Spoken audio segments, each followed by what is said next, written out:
Hey everyone, welcome back to Ontario Gardening.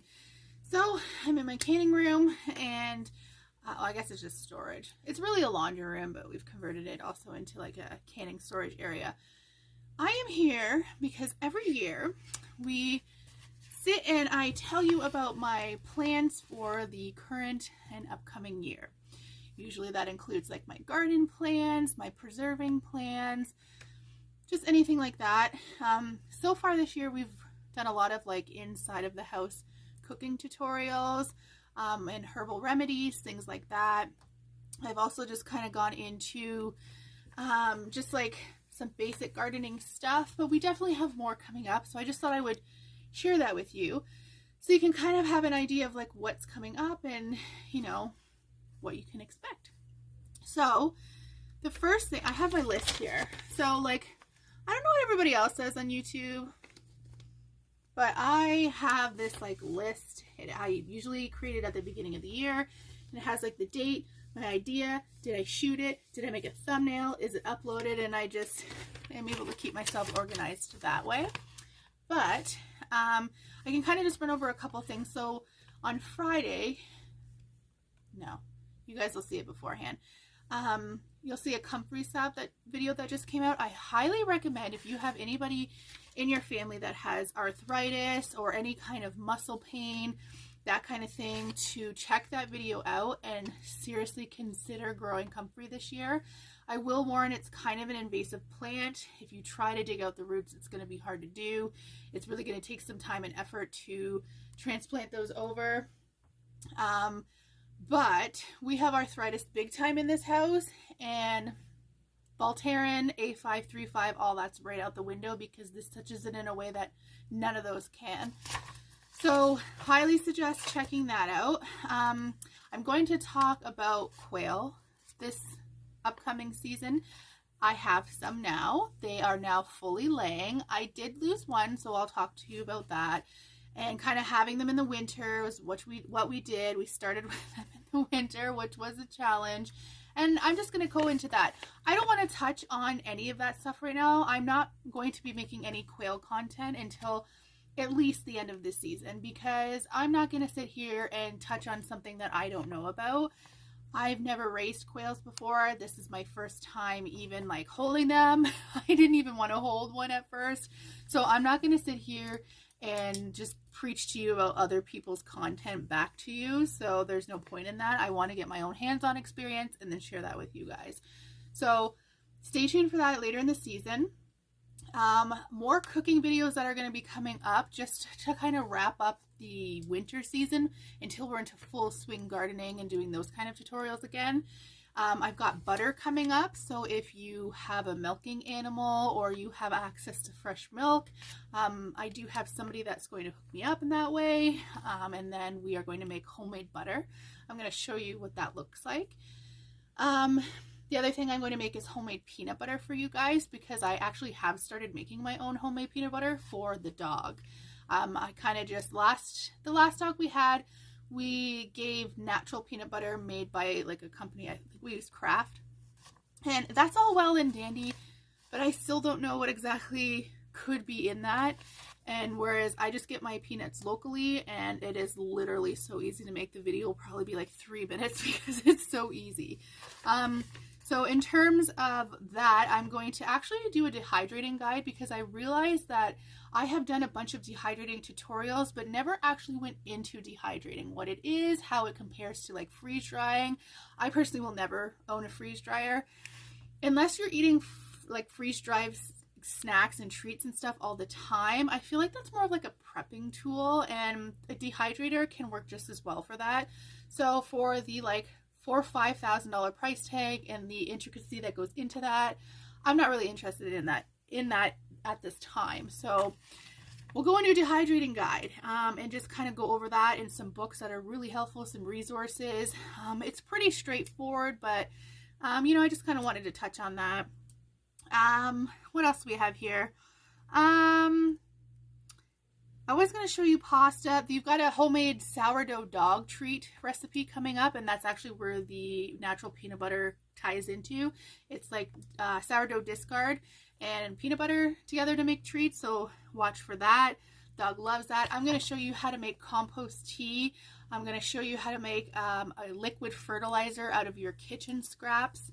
I will show you how to clean your gardening tools properly. That's one thing I've never touched on. Every season, if you go back on all my videos, I try to do new stuff every year, so it's not like repeat over and over again, because anybody that is a return visitor, I don't want to just be saying the same things over and over again. It just, to me, it just doesn't make sense. And maybe one day I'll just run out of stuff to say, but at this point I haven't yet.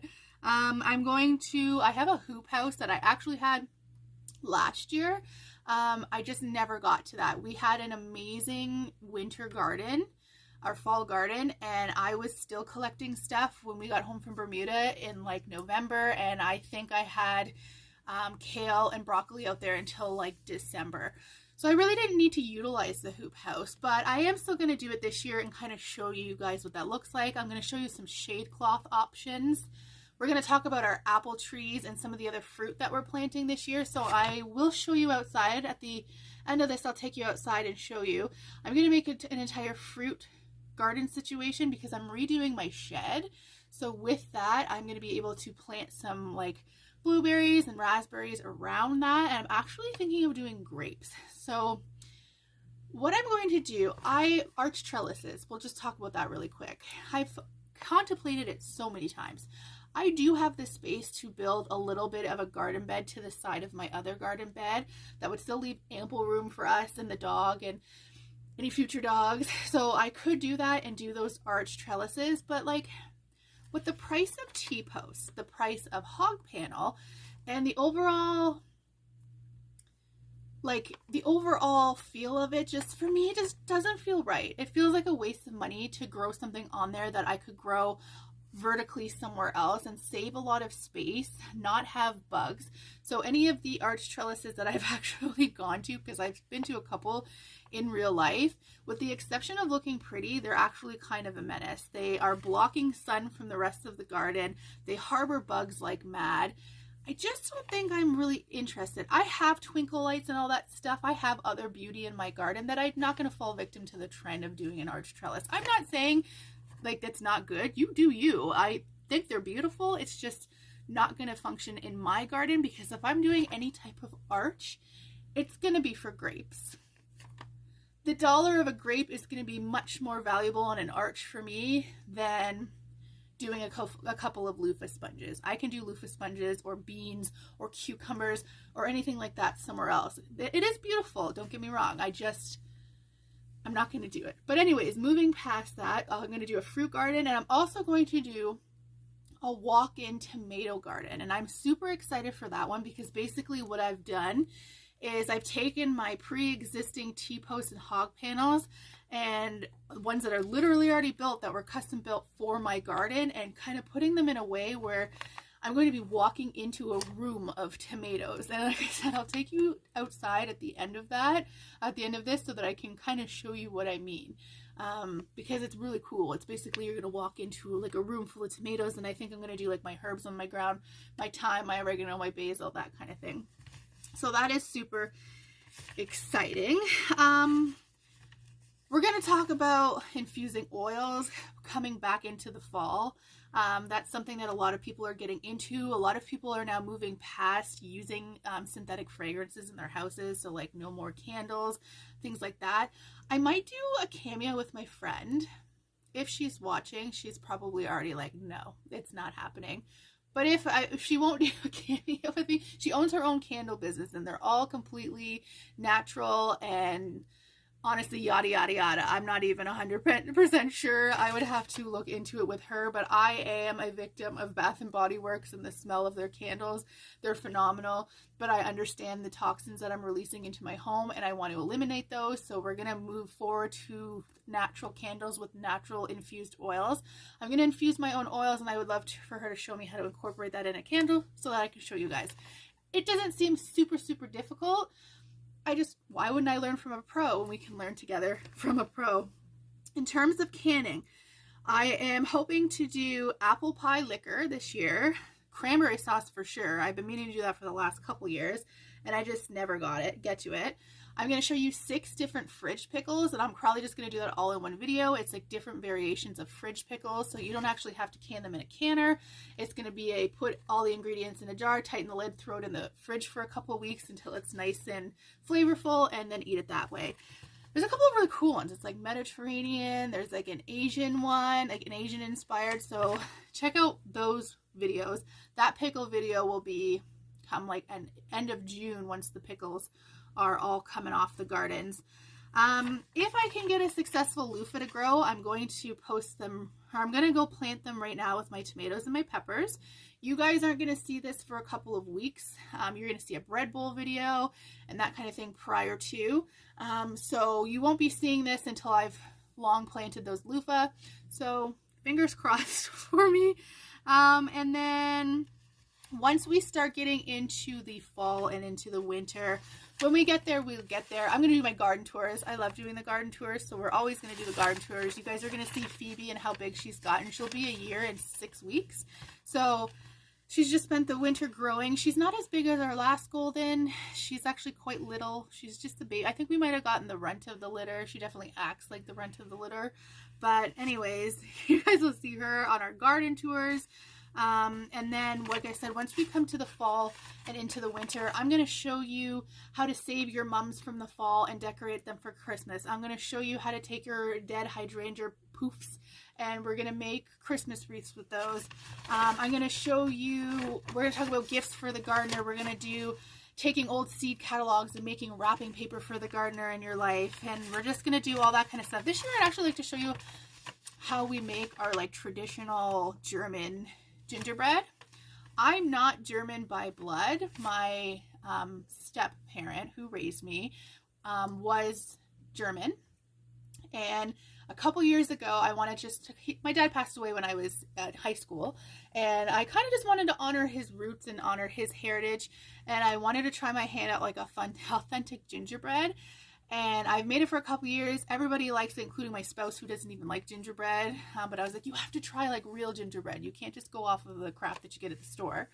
And I actually had my friend who is from Hungary. Her family is from Hungary.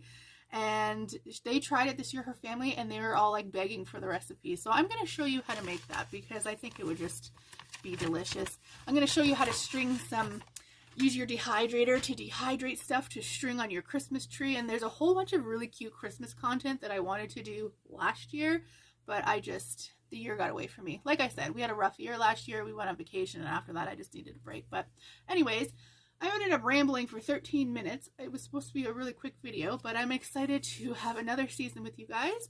Thank you for everybody who keeps returning and watching my videos. Hello to anybody that's new. I am here to have some fun this summer. I cannot wait to show you. Oh, I can go outside. We still have a little bit of light left. I'll show you what I mean by the tomato room, if I can figure it out, if the posts aren't still frozen into the ground. But anyways, let's go outside and check that out. I think that would be fun. I'm just outside about to change out of my chicken slippers. Like, how cute are these? We're calling them quail slippers because ain't no chickens coming in this house. But it's for my quail buddies who are just in there chilling. But let's go look at the garden.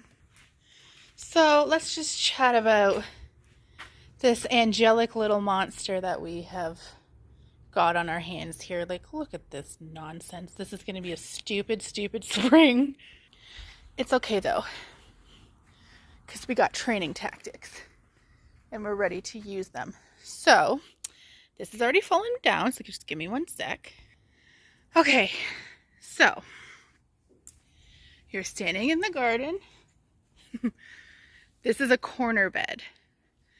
So when you come up to it, I have my hog panel that goes completely at the back of this bed. And then what I have here is 2 smaller panels with T-posts. And what I plan on doing is having them here and here. And what basically now you have is a U-shape enclosure. So there's going to be stuff growing in all here, but I'll basically have an opening here to walk into my tomato room. You're going to see it. Just envision, okay? Just follow me along. we've got a situation here with the bird station. Hopefully we get this fixed. It was a weird winter of getting really warm and then flash freezing. This is what happened. But yeah, this shed is finally going to get the love and attention it needs. And then I've got my dwarf apple trees in their containers there. So along the bottom here, I think we're going to do some bushes.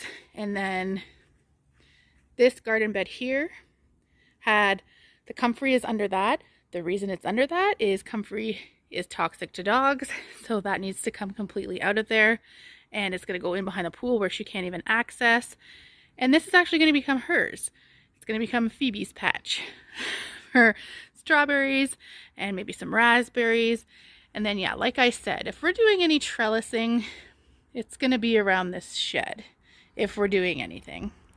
So I think I hear the monster behind. Oh no, I thought I heard her behind me. But anyways, the garden is slumbering right now. I've got my hay there with my asparagus. There's garlic, and there is some strawberries in there, but those are going to get moved over. That is my plans for meow.